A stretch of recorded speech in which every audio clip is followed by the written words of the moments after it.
Assalamualaikum kepada Puan Nurhaliza. Nama saya Siti Nur Aisyah binti Rasman dan nombor metrik saya ialah D2023110983. Hari ini saya akan membentangkan tentang keterampilan wacana bahasa Melayu. Untuk pengenalan, bahasa Melayu ialah bahasa rasmi atau bahasa kebahasaan di Malaysia selepas kemerdekaan Tanah Melayu pada tahun 1957. Bahasa Melayu dijelaskan oleh Muhammad Suhaimi sebagai bahasa kebahasaan yang menjadi identiti rakyat Malaysia dan dibina sebagai wadah untuk perpaduan nasional. Akan tetapi, bahasa Melayu menghadapi cabaran bukan sahaja dalam perpaduan dengan kaum yang berbeza, tetapi juga berlaku dalam kalangan kepelbagaian etnik yang wujud di negara ini tentang penggunaan dialek. Penggunaan dialek di setiap daerah menyebabkan penggunaannya dalam komunikasi harian begitu meluas dalam kalangan masyarakat tanpa mengira peringkat usia. Contohnya, seperti negeri Perlis yang menggunakan dialek utara dalam komunikasi lisan masyarakatnya. Kedudukan negeri Perlis yang bersepadan dengan Kedah menggunakan dialek yang hampir sama dari segi sebutannya. Contohnya, air digantikan dengan ayak dan pergi digantikan dengan pi. Ini merupakan punca utama penggunaan bahasa Melayu semakin berkurang akibat kepelbagaian dialek. Okey, ini adalah contoh dialek-dialek di Malaysia. Dialek di Malaysia. Kabar kabeh, parah so. Pakat-pakat wayang gelate bagai memakai akak mana-mana. Negeri di bawah bayu pun cantik juga, bah. Noh, tak tahu ke Kedah terkenal dengan jelapang padi? Tak tahu sih, makanan sawak dengan nyaman-nyaman. Jadi, mana dua besar atau bagus yang bersedia tadi? Tidak mau weh, makan kat batin kat mahal. Okey, untuk semua bahan, judul yang saya ambil ialah pengaruh dialek dalam perolehan bahasa Melayu baku remaja berkeperluan khas. Untuk pengarah ialah Siti Nur Hidayah Abdul Nasir, iaitu pelajar Universiti Putra Malaysia, dan Hazina Abdul Halim. Untuk jenis bahan ialah dari Jurnal Melayu dan tahun penerbitan ialah 2022. Tujuan kajian yang saya buat ialah ini dijalankan bertujuan mengenal pasti pengaruh dialek dalam proses pembelajaran Melayu baku. Kemudian melihat faktor pengaruh dialek dalam pembelajaran bahasa Melayu baku.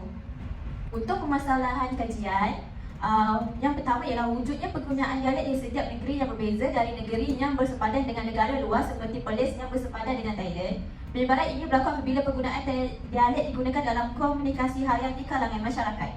Yang kedua ialah bahasa Melayu menghadapi cabaran bukan sahaja dalam perpaduan dengan kaum yang berbeza, tetapi juga berlaku dalam kalangan kepelbagaian etnik yang wujud di negara ini. Contohnya, kepelbagaian etnik yang wujud di Sabah yang masih diusahakan oleh pihak kerajaan untuk memastikan bahasa kebahasaan dapat dilaksanakan.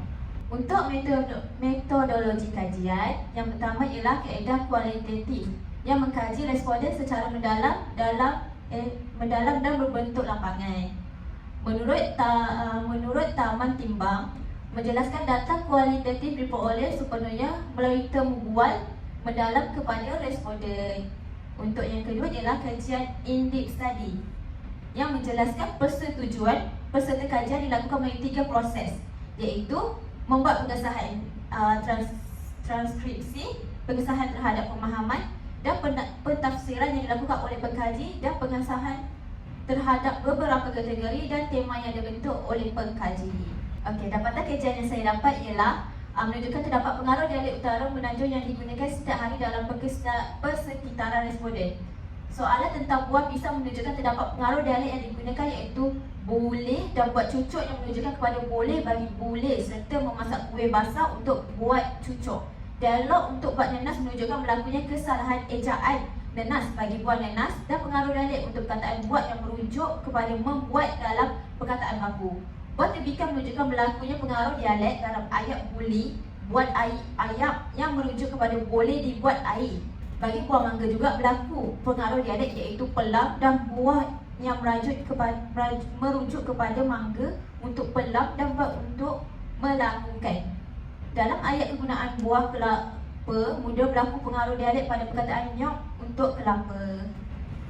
Kesimpulan daripada kajian saya ialah pengaruh dialek boleh mempengaruhi setiap masyarakat jika digunakan secara meluas. Maka, perlunya pendedahan dalam penggunaan bahasa Melayu baku bagi memudahkan pembelajaran formal di sekolah oleh responden. Hal ini kerana bidang akademik di Malaysia memerlukan pengetahuan bahasa baku dalam bentuk teks dan lisan. Usaha ini perlu dipergiatkan bagi membantu perolehan bahasa yang baik kepada remaja di sekolah di seluruh Malaysia. Sekian, terima kasih.